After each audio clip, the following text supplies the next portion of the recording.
আসসালামু আলাইকুম। আজকে আমি ট্যাগ কোশ্চেন সম্পর্কে আলোচনা করব। ট্যাগ কোশ্চেন মানে হচ্ছে জুড়ে দেওয়া প্রশ্ন। এই ট্যাগ কোশ্চেনটা আছে যারা এসএসসি 2025 সালের পরীক্ষার্থী তাদের ইংলিশ সেকেন্ড পার্টে 9 নম্বরে রয়েছে এবং এই কোশ্চেনটা কিন্তু দাখিল পরীক্ষার্থী যারা তাদেরও কিন্তু রয়েছে। তো এটা এমনই একটা সহজ কোশ্চেন, আমি মনে করি এটা সিলেবাসের মধ্যে সবচেয়ে সহজ কোশ্চেন। যদি আমরা বুঝতে পারি তাহলে আমরা এখানে কিন্তু ফুল মার্কস পেতে পারবো। 12টা টেন্স কিন্তু আমার লাগে না, আমি 12টা টেন্স দিয়ে কিন্তু কোনো কিছুই করাই না। আমি right form of verbs, voice, narration, degree যা আছে সব কিন্তু এই অক্সিলারি ভার্ব দিয়েই করাই। এই জন্য অক্সিলারি ভার্বগুলো কিন্তু মুখস্থ করা হচ্ছে প্রধান কাজ। তো অক্সিলারি ভার্ব হচ্ছে দুই প্রকার, প্রাইমারি অক্সিলারি ভার্ব আর modal auxiliary verb. Do, does, did, am, is, are, was, were, have, has, had কে প্রাইমারি অক্সিলারি ভার্ব বলে। ঝাড়া মুখস্থ করতে হবে এগুলা। এবং may, might, can, could, shall, should, will, would, must, need, ought to, going to, dare কে modal auxiliary verb বলে। এই প্রাইমারি অক্সিলারি ভার্ব এবং মডাল অক্সিলারি ভার্ব যদি কারো মুখস্থ করতে কেউ পারে, তাকে ইংরেজি শেখানোর দায়িত্ব আমার। তার কাছে ইংরেজি সমান সমান পানি হয়ে যাবে। তো এখন ট্যাগ কোশ্চেন করতে যে বিষয়টা লাগে সেটা হচ্ছে অক্সিলারি ভার্বের সঙ্গে নটের সংক্ষিপ্ত কি হয়। যেমন ডু নট, ডু নটের সংক্ষিপ্ত কি? ডু নটের সংক্ষিপ্ত হচ্ছে ডু, ডুয়ে থেকে যাবে, নটের অ্যান হবে, ওটা হবে না। আর আমরা জানি কোনো অক্ষর বিলুপ্ত হলে সেখানে অ্যাপোস্ট্রফি কমা বসে এবং টিটা হবে। তাহলে ডু নটের সংক্ষিপ্ত হচ্ছে ডোন্ট। একইভাবে দেখা যাচ্ছে যে আর নট, আর নটের সংক্ষিপ্ত কি? আর আরে নিব, নটের অ্যান হবে, ও হবে না, ও এর বদলে অ্যাপোস্ট্রফি কমা হবে, টি হবে। এইভাবে যত অক্সিলারি ভার্ব আছে সবগুলোই কিন্তু এভাবে সংক্ষেপে নট হয়। শুধুমাত্র 4টা হচ্ছে ব্যতিক্রম। এই 4টা আমাদেরকে মনে রাখতে হবে, তাহলে ট্যাগ কোশ্চেন আমাদের এই অক্সিলারি ভার্বের নট নিয়ে কোনো সমস্যা হবে না। এই 4টা অক্সিলারি ভার্ব আমরা ভালোভাবে মুখস্থ রাখবো। যেমন কখনো যদি এম নটের প্রয়োজন হয়, এম নটের সংক্ষিপ্ত কি? আরেন্ট। এম নটের সংক্ষিপ্ত হচ্ছে আরেন্ট বা এন্ড। এগুলো ট্যাগ কোশ্চেনের ক্ষেত্রে। শ্যাল নট, শ্যাল নটের সংক্ষিপ্ত হচ্ছে শান্ট।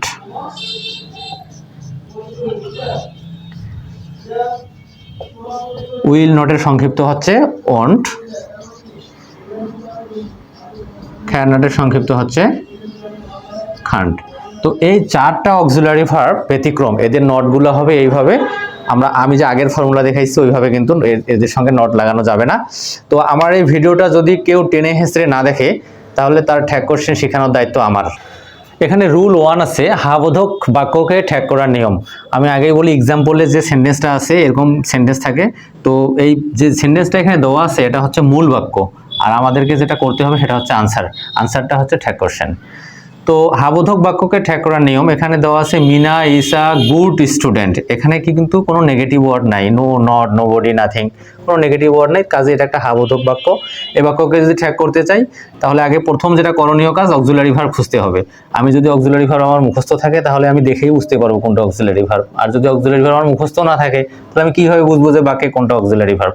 তো এখানে ইজ আছে, ইজের সংক্ষিপ্ত ইজটা নিব এবং তারপর একটা নট নিতে হবে ইজের সঙ্গে, একবারে ইজের সঙ্গে লাগানো একটা নট নিতে হবে, ইজেন্ট। এখন দেখবো সাবজেক্টের প্রোনাউন কি। সাবজেক্ট এখানে আছে মিনা, মিনা একজন মেয়ে, তার প্রোনাউন হবে শি। এখানে সাবজেক্ট যদি একজন পুরুষ থাকে তাহলে হি হবে, যদি একটা বস্তু থাকে তাহলে ইট হবে। এখন এই সেন্টেন্সে I am Alex, student of class 9, এই বাক্যে অক্সিলারি ভার্ব আছে অ্যাম। তো আমরা অ্যাম নটের সংক্ষিপ্ত কি জানি? অ্যাম নটের সংক্ষিপ্ত হচ্ছে আরেন্ট। এবং এখানে সাবজেক্ট আছে আই, আই এর কিন্তু প্রোনাউন হবে না, কারণ আই এ একটা প্রোনাউন। আই, উই, ইউ, দে এগুলো যদি সাবজেক্ট হিসেবে থাকে তাহলে সরাসরি ওই যে সাবজেক্ট আছে সেটাই গিয়ে বসবে। মানে ট্যাগ কোশ্চেনে মূল বাক্যের পরে একটা কোমা এবং শেষে একটা নোট অফ ইন্টারোগেশন, এবং ট্যাগ কোশ্চেন আমাদের যেটা অ্যান্সার বের হবে সেটাতে কিন্তু অবশ্যই একটা আন্ডারলাইন দিতে হবে। এই 3টা কাজ করতেই হবে। যদি এই 3টা কাজের কেউ না করে, যদি মূল বাক্যের শেষে কোমা না দেয় কিংবা শেষে দেখা যাচ্ছে প্রশ্নবোধক চিহ্ন দেয় না এবং আন্ডারলাইন না করে, তাহলে কিন্তু এটা অ্যান্সার হইলেও এটা ভুল বলে গণ্য হবে। রুল 2 এ আছে মূল বাক্যে, এটা আমাদের মূল বাক্য কোশ্চেনে যেটা থাকে, এই মূল বাক্যে no, not, none, never, nothing, nobody, hardly, seldom, rare, little, few, barely, scarcely থাকে। মূল বাক্যে যদি এগুলো থাকে, মূল বাক্যে যদি এগুলোর যে কোনো একটা থাকে তাহলে ট্যাগটিতে নট বসে না। যেমন the girl has none in the world, এই বাক্যে একটা নেগেটিভ ওয়ার্ড আছে, সেটা হচ্ছে নান, তাহলে ওই যে আমাদের ট্যাগ ওখানে কিন্তু আর এই সংক্ষেপে নট বসবে না। তাহলে ট্যাগ করতে গেলে প্রথমে যেটা লাগে সেটা হচ্ছে অক্সিলারি ভার্ব। কি অক্সিলারি ভার্ব? এখানে দেখা যাচ্ছে হ্যাজ, অক্সিলারি ভার্বটা নিব। তারপরে কিন্তু ট্যাগের দ্বিতীয় শর্ত হচ্ছে, প্রথম শর্ত হচ্ছে অক্সিলারি ভার্ব দেখতে হয় কি, দ্বিতীয় শর্ত হচ্ছে বাক্যটি হাবোধক নাকি নাবোধক। তা দেখা যাচ্ছে এই বাক্যটা নাবোধক, কারণ একটা নেগেটিভ ওয়ার্ড আছে। তো এই জন্য আর এই হ্যাজের সঙ্গে কিন্তু সংক্ষেপে নট হবে না। এবং দেখা যাচ্ছে তৃতীয় যে শর্ত সেটা হচ্ছে সাবজেক্ট কি। তো এই বাক্যের সাবজেক্ট হচ্ছে দা গার্ল, দা গার্লের প্রোনাউন কি শি, দা গার্ল মানে মেয়েটি, একটা মেয়ে, এই জন্য শি বসলো। দ্বিতীয় এক্সাম্পলে দেওয়া আছে আই ক্যান হার্ডলি গো দেয়ার। প্রথম শর্ত হচ্ছে অক্সিলারি ভার্ব খুঁজতে হয়, অক্সিলারি ভার্ব কি আছে? খান। এখন দেখতে হয় বাক্যটা হাবোধক না নাবোধক, দেখা যাচ্ছে নাবোধক, হার্ডলি আছে, এই জন্য আর নট হবে না। আর সাবজেক্ট কি? 3 নম্বর শর্ত অনুযায়ী খুঁজতে হবে সাবজেক্ট কি। সাবজেক্ট আই আছে, তো আই এর প্রোনাউন হিসেবে কি বসবে? আই এ বসবে, কারণ আই এ তো একটা পার্সোনাল প্রোনাউন। রুল 3-তে আছে লেটাস বা লেটস দ্বারা বাক্য শুরু হলে ঠ্যাকটিতে শ্যালুই বসে। এখানে কোনো নিয়ম কানুন নাই, কোনো আলাপ আলোচনা নাই। যদি লেটস বা লেটাস দ্বারা বাক্য শুরু হয়, এই বাক্যটা দেখা যাচ্ছে লেটস বা লেটাস যে কোনো দিয়ে শুরু হয়েছে, তাহলে লেটাসের সংক্ষিপ্তই কিন্তু লেটস। তো লেটস বা লেটাস দ্বারা শুরু হলে শ্যালুই বসবে, এটা কিয়ামতের আগ পর্যন্ত শ্যালুই বসবে কিন্তু এখানে। তো আমার এই চ্যানেলটি যারা সাবস্ক্রাইব করেননি তারা সাবস্ক্রাইব করে দিবেন, এবং যারা ইতোমধ্যে আমার চ্যানেলটি সাবস্ক্রাইব করে দিয়েছেন তাদেরকে অসংখ্য ধন্যবাদ। এখানে রুল 4-এ দেওয়া আছে যে নাথিং দ্বারা বাক্য শুরু হলে ট্যাগটিতে নট বসে না। নাথিং একটা নেগেটিভ ওয়ার্ড, এই জন্য ট্যাগটিতে কিন্তু আর নট বসবে না। এটা রুল 2-এও আমরা পাইছি যে নেগেটিভ ওয়ার্ড হলে ট্যাগটিতে নট বসে না। এবং নাথিং এর প্রোনাউন হিসাবে ইট বসে, নাথিং, এনিথিং এদের প্রোনাউন হিসেবে কিন্তু ইট বসে। তাহলে এই যে সেন্টেন্সটা আছে, ট্যাগ কোশ্চেন করতে গেলে কিন্তু আমি আবারও বলতেছি প্রথমে খুঁজতে হয় অক্সিলারি ভার্ব। তো অক্সিলারি ভার্ব কি আছে? হ্যাজ। এখন যেহেতু নাথিং একটা নেগেটিভ ওয়ার্ড, এই জন্য নট হবে না, এবং নাথিং এর প্রোনাউন হিসাবে কি বসবে? ইট বসবে। তো কত সহজে আমরা ট্যাগ কোশ্চেন করতে পারবো। রুল 5, এভরিবডি, এনিবডি, অল দ্বারা বাক্য শুরু হলে ট্যাগটিতে ডোন্ট দে বসে। তো এখানে দেখা যাচ্ছে এভরিবডি দিয়ে বাক্য শুরু হয়েছে, এভরিবডি লংস ফর রিচেস, তাহলে আমি এখানে কি বসাবো? Don't they. যেহেতু কোনো অক্সিলারি ভার্ব নাই, এই বাক্যটাতে কিন্তু কোনো অক্সিলারি ভার্ব নাই, এভরিবডি লংস ফর রিচেস, কোনো অক্সিলারি ভার্ব নাই। কোনো অক্সিলারি ভার্ব না দেখলেই আমি ডোন্ট দেই বসাবো। তবে এভরিবডি যে শুধু থাকবে তাই না, এভরির সাথে অন্য কোনো নাউনও থাকতে পারে, যেমন every student should work hard, এই বাক্যে কিন্তু একটা অক্সিলারি ভার্ব আছে শুড, তাহলে এখনো কি ডোন্ট দে হবে? এখন কিন্তু ডোন্ট দে হবে না, এখন ওই যে অক্সিলারি ভার্বটা আছে সেটা নিতে হবে, স্টুডেন্ট, এবং এভরিবডির প্রোনাউন দে হবে। তবে এই এভরিবডির আর কিছু ব্যতিক্রম বিষয় আছে, এগুলো কিন্তু আমি এই যে ক্লাসটির শেষে দেখাই দিব, যে এভরিবডির কিছু ব্যতিক্রম বিষয় আছে, এই বিষয়গুলো আমি ক্লাস শেষে দেখাই দিব। রুল 6 হচ্ছে নোবডি, নান বা হু দ্বারা বাক্য শুরু হলে ট্যাগটিতে ডু দিয়ে বসে। নোবডি ট্রাস্ট আ লায়ার, এই সেন্টেন্সে কিন্তু কোনো অক্সিলারি ভার্ব নাই, যেহেতু অক্সিলারি ভার্ব নাই কোনো আমার দেখার বিষয় নাই, আমি ডু দিয়ে বসাবো। আর নিচের সেন্টেন্সটিতে কি আছে? হু খান ট্রাস্ট আ লায়ার, এই বাক্যে কিন্তু একটা অক্সিলারি ভার্ব আছে, খান আছে, তাহলে কি হবে? এটা খান দে হবে। এবং নোবডি, নান, হু থাকলে কিন্তু ট্যাগটিতে আর নটও বসবে না, যেহেতু এগুলো নেগেটিভ ওয়ার্ড হিসেবে ব্যবহৃত হয়। রুল 7-এ আছে ইম্পারেটিভ সেন্টেন্সকে ট্যাগ করার সময় উইল ইউ বা ওন্ট ইউ বসে। তো ইম্পারেটিভ সেন্টেন্স আমরা যারা চিনি না তারা কিভাবে সহজে চিনবো যে ইম্পারেটিভ সেন্টেন্স কাকে বলে? ইম্পারেটিভ সেন্টেন্স দ্বারা কিন্তু আদেশ, উপদেশ, নিষেধ, অনুরোধ এই ধরনের কিছু করা বোঝায়। তো আমি সেন্টেন্স দেখেও বুঝতে পারতেছি না যে এটা আদেশ, উপদেশ, নিষেধ, অনুরোধ এরকম কিছু বোঝাচ্ছে কিনা। তাহলে আমি সহজে কিন্তু বুঝতে পারবো একটা বিষয় ফলো করলে, এখানে কোনো সাবজেক্ট থাকবে না। ইম্পারেটিভ সেন্টেন্সে কোনো আই, উই, হি, শি কোনো নাম কিছু থাকবে না, সরাসরি ভার্ব দিয়ে বাক্য শুরু হবে। তো সাবজেক্ট না থাকলেই সেটা ইম্পারেটিভ সেন্টেন্স। এই ধরনের সেন্টেন্সে আমি কি নিব? উইল ইউ বা ওন্ট ইউ, উইল ইউ বা ওন্ট ইউ নেওয়া যাবে। তবে এটা যেহেতু নেগেটিভ ওয়ার্ড, ডোন্ট, নেভার এগুলো দিয়ে যদি বাক্য শুরু হয় এটা নেগেটিভ, সেক্ষেত্রে আমরা ওন্ট ইউ না নিয়ে সবসময় উইল ইউ নিব। তবে এই বাক্যটাতে উইল ইউ নেওয়া যাবে, ওন্ট ইউ নেওয়া যাবে। এখানে রুল 8-এ আছে দেয়ার এর প্রোনাউন দেয়ারই বসে, মানে দেয়ার যদি সাবজেক্ট হিসেবে থাকে তাহলে প্রোনাউনে কিন্তু দেয়ার বসবে, আর সাবজেক্ট হিসেবে যদি ওয়ান থাকে তাহলে ওয়ান এর প্রোনাউন ওয়ানে বসে। যেমন there is no rose in the garden, তাহলে বলেন দেখি ট্যাগ কোশ্চেন করতে গেলে প্রথমে আগে কি খোঁজার লাগে? অক্সিলারি ভার্ব খোঁজার লাগে। অক্সিলারি ভার্ব কি আছে? ইজ, তো ইজ নিব আমি। তারপরে দেখবো বাক্যটি হাবোধক না নাবোধক। বাক্যে যেহেতু নো আছে তাহলে নেগেটিভ ওয়ার্ড, ওই পাশে আর নট হবে না, আর দেয়ারের প্রোনাউন কি হবে? দেয়ারের প্রোনাউন দেয়ারে বসবে। এই সেন্টেন্সেও তাই, প্রথম কাজ অক্সিলারি ভার্ব খোঁজা, অক্সিলারি ভার্ব খুঁজলাম, অক্সিলারি ভার্ব আছে শুড, শুড নিলাম। বাক্যে নেগেটিভ ওয়ার্ড খুঁজি, কোনো নেগেটিভ ওয়ার্ড আছে, কোনো নেগেটিভ ওয়ার্ড নাই, তাহলে নট হবে, শুডেন্ট। এবং ওয়ান এর প্রোনাউন হিসেবে কি বসবে, ওয়ান এর প্রোনাউন হিসেবে ওয়ানই বসবে। এখানে রুল 9 দেওয়া আছে all of, some of, none of, each of, most of, one of plus us, them বা ইউ থাকলে, মানে অল অফ আসও থাকতে পারে, অল অফ দেমও হইতে পারে, অল অফ ইউ বা some of us, some of them, some of you, none of us, none of them, none of you, মানে এর তিনটাই কিন্তু যে কারোর সঙ্গে হইতে পারে। এরকম যদি থাকে তাহলে, যদি আস থাকে তাহলে আমরা প্রোনাউন হিসাবে উই নিব, যদি দেম থাকে তাহলে দে নিব, আর যদি ইউ থাকে তাহলে প্রোনাউন হিসাবে ইউ এ বসবে। তাহলে এখানে কিন্তু আছে most of them are for. তো ট্যাগ করতে গেলে প্রথমে কি লাগে, অক্সিলারি ভার্ব, অক্সিলারি ভার্ব খুঁজি, অক্সিলারি ভার্ব কি আছে আর। তো যেহেতু কোনো নেগেটিভ ওয়ার্ড নাই তাহলে এখন একটা কি হবে, নট হবে। আর মোস্ট অফ দেম, যেহেতু দেম আছে, এই দেমের কারণে কি হবে, দেমের কারণে দে হবে। রুল 10 হচ্ছে সবচেয়ে গুরুত্বপূর্ণ নিয়ম, এখানে 3 স্টার দেওয়া আছে, এই জন্য মানে এই ধরনের ট্যাগ কোশ্চেনগুলো কিন্তু ভুল হয় বেশি, তো এই জন্য ওটা 3 স্টার। এবং সবচেয়ে গুরুত্বপূর্ণ নিয়ম হচ্ছে এই রুল 10।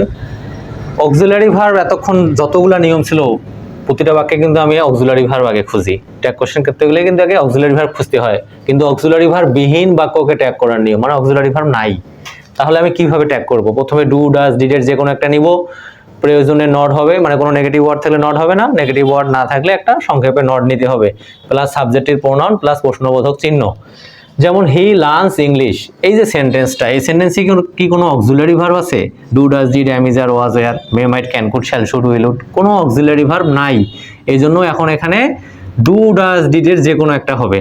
তো আমাদের একটা উপরে আমি এনবি লিখছি, এনবি মানে হচ্ছে বিশেষ দ্রষ্টব্য, বিশেষ দ্রষ্টব্য গুরুত্বপূর্ণ কথাগুলো এনবি দিয়ে লেখা হয়, যেমন মহিলাদের জন্য পর্দার সহিত বসার সুব্যবস্থা রহিয়াছে, এই ধরনের বিশেষ দ্রষ্টব্য কিন্তু বিশেষ বিশেষ কথা এগুলা।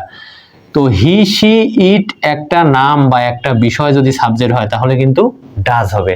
তো এখানে সাবজেক্ট আছে কি, হি, এই যে হি, সি, ইট একটা নাম বা একটা বিষয়, তাহলে এখানে যেহেতু অক্সিলারি ভার্ব নাই তাহলে সাবজেক্ট দেখা যাচ্ছে হি, এই জন্য আমি কি নিব, ডাজ নিব। এবং দেখবো নেগেটিভ ওয়ার্ড আছে, কোনো নেগেটিভ ওয়ার্ড নাই, তাহলে একটা সংক্ষেপে নট নিব। এবং হি এর প্রোনাউন কি হবে, হি এ তো একটা প্রোনাউন, আর কি প্রোনাউন খুঁজবো, তাহলে ডাজেন্ট হি হলো আনসার। এখন আমি আরেকটা বিষয় দেখে বুঝতে পারবো যে কখন ডাজ হবে কখন ডু হবে। যদি দেখি ভার্বের সঙ্গে এস থাকে বা ইএস থাকে তাহলে ডাজ হবে, কারণ ডাসেরও শেষে তো এস বা ইএস আছে। এটা একটা সহজ টেকনিক, আমি সাবজেক্ট দেখেও বুঝতে পারবো যে ডু না ডাজ হবে, আবার ভার্ব দেখেও বুঝতে পারবো, আমি যে কোনো একটা বিষয় অ্যাপ্লাই করলেই হলো। তো ভার্বের সঙ্গে এস আছে, ডাজ হইলো। এখন নিচে দেখা যাচ্ছে এখানে সাবজেক্ট আছে trees, trees give us oxygen, কোনো অক্সিলারি ভার্ব নাই, তাহলে অবশ্যই এই নিয়মে পড়ে গেছে। ডু, ডাজ, ডিডের কি হবে, do, does, did, I, we, you, they বহুবচন, এখানে ট্রিজটা কিন্তু বহুবচনে আছে, তাহলে এখানে কি হবে, ডু হবে। এখন আরেকটা বিষয় দেখি, ভার্ব দিয়ে মিলাই দেখি, ভার্ব আছে গিভ, গিভের সঙ্গে কি কোনো এস বা ইএস আছে, গিভের সঙ্গে এস বা ইএস নাই, কাজেই ডুর সঙ্গেও এস বা ইএস নাই, তাহলে ডু হইলো। এবং নেগেটিভ ওয়ার্ড নাই, এই জন্য কি হবে, নট। এখন ট্রিজ কিন্তু অনেকগুলার প্রোনাউন কি হয়, দে হয়, ব্যক্তি হোক বস্তু হোক যে কোনো জিনিস হোক অনেকগুলা হইলেই প্রোনাউন দে হয়। বাংলাদেশ গট ইন্ডিপেন্ডেন্স ইন 1971, ঘটনা কি বর্তমানের না অতীতের, 1971 সালের ঘটনা। 1971 সালে বাংলাদেশ স্বাধীনতা পেয়েছিল। যেহেতু ঘটনা অতীতের, অতীত বাক্য হইলেই সাবজেক্ট দেখে আর লাভ নাই, সবসময় ডিড হবে। আবার ভার্বটা দেখবো, ভার্বটা পাস্টে আছে, তো অতীত বাক্য হইলে সাবজেক্ট দেখে লাভ নাই, সবসময় ডিড। কোনো নেগেটিভ ওয়ার্ড নাই, নট নিলাম। বাংলাদেশের প্রোনাউন ইট বা শি, ইট নিলাম। বাংলাদেশের প্রোনাউন স্ত্রীলিঙ্গ হিসেবে এটা কিন্তু প্রোনাউন শিও নেওয়া যাবে। আমার মানে 10টাই কিন্তু নিয়ম, ট্যাগ কোশ্চেন আমি 10টাই নিয়ম দিলাম, তবে এখন একটা এনবি থাকতেছে এবং এরপরে আমি ব্যতিক্রম কিছু ট্যাগ কোশ্চেন দেখাবো, যে ট্যাগগুলো সচরাচর ভুল হয়, এগুলো ব্যতিক্রম টাইপের। আমার রুল 2 এ ছিল যে বাক্যে ফিউ লিটল থাকলে কিন্তু নট হবে না, তবে বাক্যে যদি আ ফিউ আ লিটল থাকলে ট্যাগটিতে নট বসে। আ ফিউ আ লিটল থাকলে নট বসবে, খালি ফিউ লিটল থাকলে কিন্তু নট বসবে না। যেমন আই হ্যাভ ফিউ ফ্রেন্ডস, মানে আমার বন্ধু নেই, তাহলে অক্সিলারি ভার্ব কি আছে, হ্যাভ। নেই আছে, নেই আমার বন্ধু নেই, নেগেটিভে কিন্তু আছে এই ফিউটা, তাহলে নট আর হবে না। আর আই এর প্রণয়ন কি হবে? আই হবে। আর নিচে যে এক্সাম্পল দেওয়া আছে I have a few friends, মানে আমার কিছু বন্ধু আছে, তার মানে এটা কিন্তু নেগেটিভ অর্থে আসতেছে না, এটা আ ফিউ আছে, তাহলে এটা কিন্তু পজিটিভে আছে। তাহলে হ্যাভ আছে, হ্যাভ নিব। এখন যেহেতু এটা পজিটিভ কিছু নির্দেশ করতেছে আ ফিউটা, এই জন্য নট কিন্তু হবে এবং প্রণয়ন হিসেবে আই হবে। এখন ব্যতিক্রম কয়েকটি ট্যাগ সম্পর্কে আলোচনা করব। এই ট্যাগগুলো আর কি সচরাচর ভুল হয় বেশি। তো আমি বলছিলাম যে এভরিবডির কিছু ব্যতিক্রম আছে। তো এভরিবডি ইজ নস্টালজিক, আমরা জানি ট্যাগ কোশ্চেন করতে গেলে আগে কিন্তু অক্সিলারি ভার্ব খোঁজার লাগে। তো এখানে অক্সিলারি ভার্ব আছে ইজ, আর এভরিবডি, নোবডি এদের প্রোনাউন কিন্তু দে। তা দের সঙ্গে কি ইজ হয়? দের সঙ্গে ইজ কিন্তু হয় না, এই জন্য এই ইজটা পাল্টি খেয়ে কি হবে? আর হয়ে যাবে। এবং বাক্যে যেহেতু নেগেটিভ ওয়ার্ড নাই, একটা নট হবে এবং এভরিবডির প্রোনাউন দে। ঠিক একইভাবে এখানে দেখা যাচ্ছে nobody was present there, auxiliary verb আছে ওয়াজ, কিন্তু নোবডির প্রোনাউন তো হচ্ছে দে, তা দের সঙ্গে কি ওয়াজ হয়? এই জন্য ওয়াজটা পাল্টি খেয়ে ওয়ার হবে। এবং নোবডি যেহেতু একটা নেগেটিভ ওয়ার্ড, এই জন্য আর নট হবে না, আর নোবডির প্রোনাউন হচ্ছে দে। সি নম্বরে আ বার্কিং ডগ শ্যালডম বাইটস, এই সেন্টেন্সে কোনো অক্সিলারি ভার্ব নাই, তাহলে এখানে আমাদের ডু বা ডাসের যে কোনো কিছু একটা আসবে, ডু ডাস বা ডিডের। তো যেহেতু ভার্ব এখানে বাইট, বাইট মানে হচ্ছে কামড়ানো, এই ভার্বের সঙ্গে এস আছে, আবার কুকুর, ঘেউ ঘেউ গোড়া কুকুর একটা, আমরা জানি একটা কিছু সাবজেক্ট হইলে অক্সিলারি ভার্ব হিসেবে ডাস আসে। এবং নেগেটিভ ওয়ার্ড দেখি তো আছে কিনা, নেগেটিভ ওয়ার্ড কিন্তু এখানে একটা আছে, শ্যালডম, শ্যালডম হচ্ছে নেগেটিভ ওয়ার্ড, এই জন্য আর নট হবে না। আর একটা ঘেউ ঘেউ গোড়া কুকুরের প্রোনাউন ইট হবে। ডি নম্বরে দেওয়া আছে he apostrophe D finish the work, তাহলে আমরা এটা যে অক্সিলারি ভার্ব ডি আছে এখানে এইভাবে, আমরা এটা কোন অক্সিলারি ভার্ব ধরবো? আমরা জানি হ্যাড, শুড, উড এবং খুড, এই কয়েকটা অক্সিলারি ভার্বের সঙ্গে ডি আছে, তাহলে আমি এখন এটাকে কি মনে করব, এই কোনটা অক্সিলারি ভার্ব হবে এটাতে? এখানে যেহেতু এটা আমি একটা বিষয় দেখে বুঝতে পারবো যে এটা আসলে কোন অক্সিলারি ভার্ব। এখানে সংক্ষেপে ডি আছে, তারপরে ফিনিশ আছে, ফিনিশ কিন্তু ভার্ব ওয়ান, ভার্বের প্রেজেন্ট ফর্ম। যদি এরকম সংক্ষেপে ডি থাকার পরে ভার্ব ওয়ান থাকে বা ভার্বের প্রেজেন্ট ফর্ম থাকে, তাহলে মনে করব সেটা শুড, উড বা খুড যে কোনো একটা। তাহলে আমি এখানে এটাকে খুড ধরলাম এবং নেগেটিভ ওয়ার্ড কোনো নাই, এই জন্য নট হবে এবং হি এর প্রোনাউন হিসাবে হি এ বসবে। ঠিক নিচে এরকমই একটা দোয়া আছে, সংক্ষেপে ডি আছে, হি অ্যাপোস্ট্রফি ডি, তারপরে আছে ফিনিশড, এটা কিন্তু ভার্ব পাস্টে আছে। ভার্ব যদি পাস্টে থাকে তাহলে মনে করবো এটা হ্যাড আছে, তখনটা পাস্ট পার্টিসিপল ফর্ম হয়ে যাবে। যদি ভার্বটা পাস্টে থাকে তাহলে সেটা হ্যাড, আর যদি প্রেজেন্টে থাকে উপরেরটাতে তাহলে সেটা শুড, উড বা কুড। তো এটাকে আমরা হ্যাড ধরবো এখন, হ্যাড হিসাবে এখানে হ্যাড নিলাম, নেগেটিভ ওয়ার্ড নাই বাক্যে কোনো, এই জন্য নট হবে এবং হি এর প্রোনাউন হিসাবে হি এ বসবে। এফ নম্বরে দেওয়া আছে let me finish the work, আমরা জানি লেটাস থাকলে কিন্তু শ্যালুই বসে, কিন্তু এখানে শুধু লেট আছে, তাহলে এটা কোন ফর্মুলা? এটা হচ্ছে ইম্পারেটিভ সেন্টেন্স, সাবজেক্ট বিহীন বাক্য, এই জন্য এখানে উইল ইউ বা ওয়ন্ট ইউ বসবে। জি নম্বরে একটা দেওয়া আছে যে হি লেট আস গো দেয়ার, এটা কি লেট আসের নিয়মে পড়ছে? না, এটা সাবজেক্ট আছে কিন্তু। তাহলে এই বাক্যে আমরা এখন অক্সিলারি ভার্ব খুঁজি, অক্সিলারি ভার্ব দেখা যাচ্ছে কোনো অক্সিলারি ভার্ব নাই, তাহলে ডু ডাস ডিডের যে কোনো একটা হবে। তো আমরা জানি হি থার্ড পারসন সিঙ্গুলার, এক্ষেত্রে ভার্বের সঙ্গে কিন্তু এস বাই এস হওয়ার কথা ছিল, তা যেহেতু এস বাই এস নাই, এই ভার্বের সঙ্গে এস বাই এস নাই, তাহলে এই ভার্বটা কিন্তু অতীতে আছে, এই জন্য আমাদের এখানে অক্সিলারি ভার্ব হিসেবে ডিড আসবে এবং নেগেটিভ ওয়ার্ড নাই, নট হবে, হি হলো। এরকম অনেক ভার্ব আছে যেমন ফুট, কাট, এগুলো তিনটা ফর্মই একই। তা যদি থার্ড পারসন সিঙ্গুলার থাকে এবং এটাতে যদি এস না থাকে তাহলে মনে করবো যে এটা অতীতে আছে ভার্বটা, সেক্ষেত্রে ডিড হবে। এইচ নম্বরে দেওয়া আছে এভরিবডি রেসপেক্টেড হিম, আমরা জানি এভরিবডি থাকলে ডোন্ট দে হয়, কিন্তু এখানে পাস্ট থাকার কারণে যেহেতু অক্সিলারি ভার্ব নাই, তাহলে এই পাস্ট থাকার কারণে কিন্তু এখন ডিড আসবে, নেগেটিভ ওয়ার্ড নাই, নট নিলাম, এভরিবডির প্রোনাউন দে হবে। তো ঠিক আছে, আজকে থেকে ইনশাআল্লাহ যে ট্যাগ কোশ্চেন সম্পর্কে আর কোনো সমস্যাই হওয়ার কথা না। আমার এই 10টা নিয়ম আর এই ব্যতিক্রম এই এক্সাম্পলগুলো যদি কেউ ফলো করে তাহলে ট্যাগ কোশ্চেন নিয়ে ইনশাআল্লাহ আর কোনো সমস্যা হবে না। ধন্যবাদ সবাইকে।